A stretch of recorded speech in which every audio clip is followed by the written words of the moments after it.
August 15, 2025, the PNP accuses the JLP of delay of game tactics ahead of 3 national pre-election debates over the continued delays by the JLP to finalize arrangements for the upcoming national debates. According to the PNP, those debates are set to begin next week. In a statement on Thursday, the PNP says despite repeated confirmations, the JLP has missed 2 critical planning meetings with the Jamaica Debates Commission, including one rescheduled for 2 p.m. on Thursday afternoon. The PNP says the meeting was scheduled based on the JLP's request. The PNP says its debate coordinator was present and ready to proceed, but no JLP representative attended. The party says when contacted, the JLP's designated negotiator, Delroy Williams, indicated he was in Maypen, Clarendon and unavailable despite having confirmed the meeting in advance. The PNP says the delays are unacceptable. It says the debates form a vital part of Jamaica's democratic process, giving citizens an opportunity to hear from all parties on issues that matter most. It's calling on the JLP to stop the political gamesmanship, respect the Commission's schedule, and commit in good faith to completing the debate arrangements without further delay. In the meantime, Chairman of the JLP's Communication Task Force, Senator Abka Fitz-Henley, says there is no truth to the suggestion from PNP General Secretary Dr. Dayton Campbell that the ruling party is seeking to delay the debate preparation process. Look, initially there was an issue concerning the scheduling and miscommunication. Yesterday, our lead negotiator had an emergency he had to attend to. However, before Dayton put out that 5-paragraph statement, he'd have likely known that a meeting is scheduled for 10 o'clock on Friday morning to move the process forward, and the Jamaica Labour Party will very much be there. So the statement from Dayton is very much misleading and paints a false impression. Senator Fitz-Henley says the statement from Dr. Campbell is a typical attempt at cheap political points. But I think what is happening with Dayton and the PNP is that he recognizes that he's bellowing on the platforms across the country, is turning off the uncommitted. And the PNP has encountered a streak of negative publicity over the past few weeks. The cussing of the buses, Bunting and his Tapanar is saying their children couldn't travel on the buses, which are not dissimilar to the mode of transportation of many Jamaicans, has turned off people. The leader cracked under pressure and cursed on the political platform. And now the copy and paste manifesto is getting some backlash. And therefore Dayton is desperately seeking to get some political mileage of this matter of negotiations leading up to the debates. Senator Abka Fitz-Henley, chairman of the JLP's Communications Task Force. The Jamaican Parliament is dissolved effective today, Friday, August 15. The dissolution means the term of the Holness administration has formally ended and the way is clear for the September 3 general election.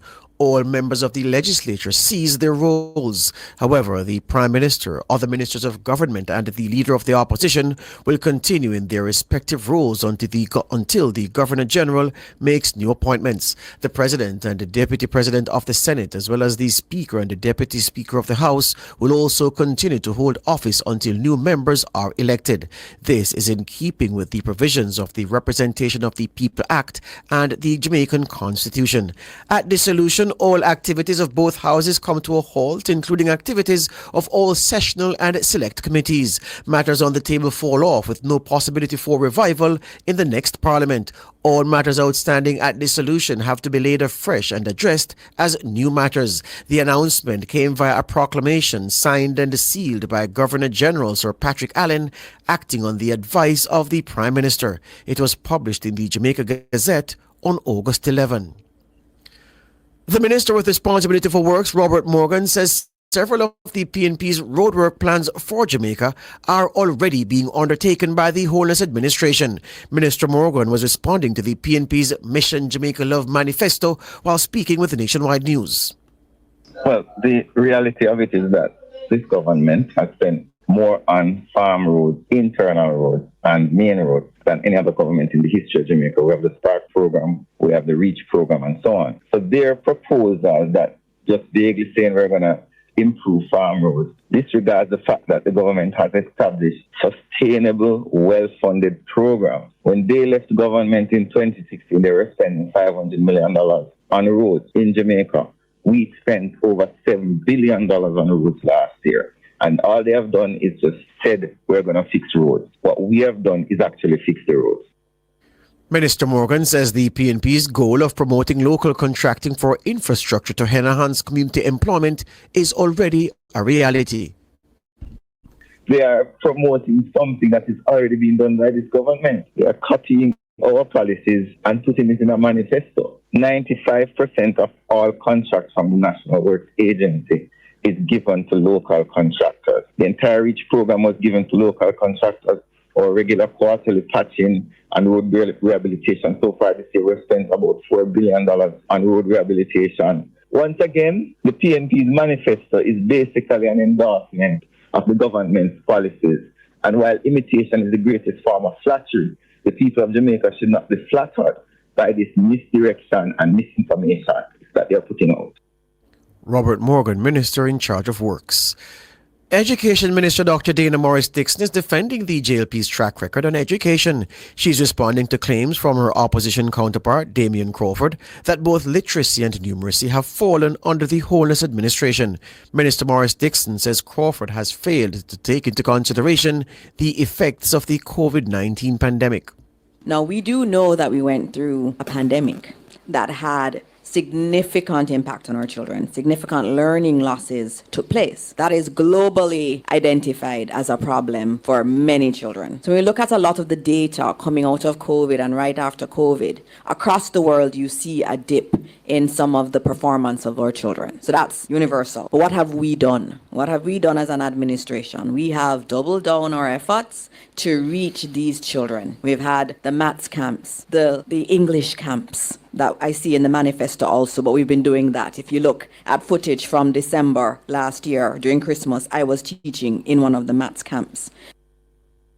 Senator Crawford has repeatedly pointed to the falling numeracy and literacy scores as proof of the current failures of the administration in terms of ensuring proper education for the country's youth. He again used the launch of the PNP's election manifesto, Mission Jamaica Love, to outline policies and plans that a future PNP administration would undertake to tackle the problem. But Dr. Morris-Dixon says literacy and numeracy results are already seeing significant improvement. She told Jamaicans to await the results of the latest Caribbean Secondary Education Certificate exams set to be released later on Friday to further prove her point. So we've been working really intensively with our students and with our teachers. And you would have seen success already. The PEP results were clear. We went up. Those children at grade 4 who did PEP this year at grade 6, we were really, really worried about them at grade 4. And now at grade 6, their scores increased tremendously. So that says to Jamaica that we are seeing results. We're seeing success for our children. And then tomorrow, listen out. Tomorrow, CXC results are coming out, and you will see the results of the work of this administration tomorrow, also as a part of that release of the data. Dr. Dana Morris-Dixon, the Education Minister, speaking at a JLP media briefing on Thursday. And Minister Morris-Dixon is rejecting the narrative that the JLP has grown arrogant in its 9 years at the helm of the country. We've had so many years where we always talked about Jamaica and the Jamaican economy, for example, as a basket case. And now we can confidently talk about the macroeconomic statistics. We can talk about our debt to GDP ratio and how magnificently it has come down. We can talk about the lowest unemployment in history. These are things that are not arrogant. It is us being proud of who we are as Jamaicans. And so the Jamaica Labour Party, through doing the hard work, we've been able to produce the results that Jamaicans are asking for. If you look at crime, no government has been able to do what this administration has been able to do in 1 year, that 40% reduction year on year. Dana Morris-Dixon, the Education Minister, speaking on Nationwide at 5 on Thursday.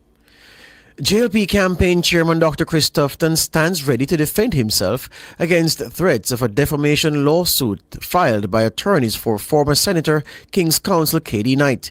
During the JLP's mass rally in Halfway Tree St. Andrew on Sunday, Dr. Tufton played an audio recording in which a voice alleged to be that of K.D. Knight is heard saying PNP President Mark Golding is unfit to be Prime Minister of Jamaica. It has since emerged that the recording was altered and pliced to take Knight's original comments out of context. Knight's attorneys say Dr. Tufton must take responsibility for having defamed their client by playing what they say is the altered recording. However, Dr. Tufton says he's yet to be served with a suit. Okay, so I've seen in the media space a published document or a written document that is supposed to be served on me. I have not received it as yet, and as soon as I receive it, my lawyers are on standby to respond and to make a counterclaim against the individual who has made their claim. So until I receive that document, I have no other comment on the matter. I've said what I've said, and I hold my position.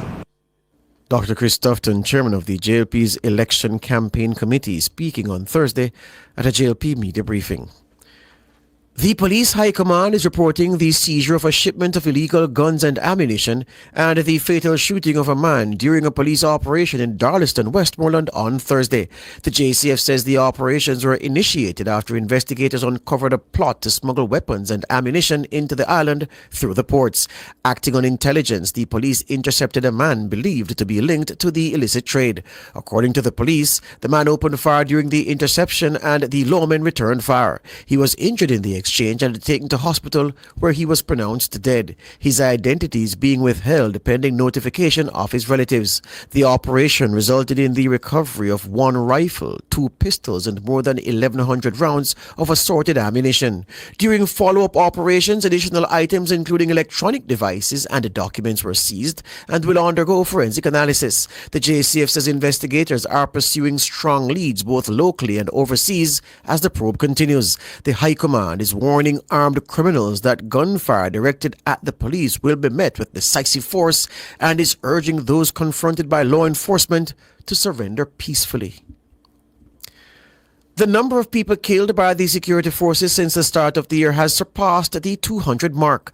That's according to the latest figures from the Independent Commission of Investigations, INDECOM. It says up to Thursday, August 14, 201 people were killed by the security forces. That's nearly double the 104 fatal police shootings recorded by INDECOM up to August 14, 2024. This year's figure is 97 more than those killed in the corresponding period in 2024. It's a 93% increase. So far, 11 fatal shootings have been reported in August alone. INDECOM says only 41 members of the JCF have been charged following investigations conducted between 2024 and 2025. Chief of the Moortown Maroons, Colonel Wallace Sterling, is calling for a dialogue on the recognition of the Maroons in the Constitution with whichever party forms the next government. Colonel Sterling was speaking on Thursday on Nationwide at 5. It is a travesty of justice not to have mentioned the Maroons in the Constitution. We have had meetings with the government, and we should have had follow-up meetings. It's just that it never happened. And we are saying, just like in other dominions, where the indigenous persons in those countries are recognized, we are seeking that same level of recognition. And we are cognizant of the fact that a treaty that was signed well over 200 years ago might have, aspects of it that is probably not necessarily relevant to today's society. But let us sit down, have a discussion on these matters, and we have a proper codified relationship. Just like what it is done with the Kalinago persons down in other places and how it is happening in Suriname, or it happened in New Zealand and places like those. These are the kind of things that we are looking forward to.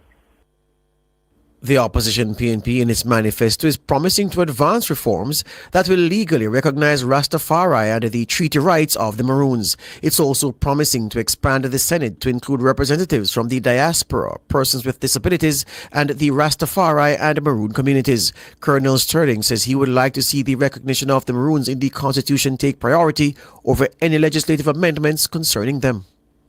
You can get the recognition through legislation, fine. But if at this point in time we are in the process of dealing with constitutional reform, this is a better time than none to include it. Whatever can come via legislation thereafter is something that we can work with, because we have to be sitting at the table with the government representative to negotiate what is it that we want, and the government can say what they want and so forth. And we can deal with this in a very civilized manner and end up with something that is suitable to all the concerning parties. Colonel Wallace Sterling, chairman of the Moortown Maroons. And just one more local item before we go international. Tropical storm Erin is forecast to strengthen into a hurricane later on Friday and could become a major hurricane by late Saturday. If it develops as projected, Erin would mark the first major storm of the Atlantic hurricane season. At 4 a.m. on Friday, the center of the storm was located east of the northern Leeward Islands. It's moving toward the west-northwest near 28 kilometers per hour. Maximum sustained winds are 110 kilometers per hour with higher gusts. This motion is set to continue into the weekend. The Met Service says Tropical Storm Erin is not a threat to Jamaica. Overseas, Donald Trump and Vladimir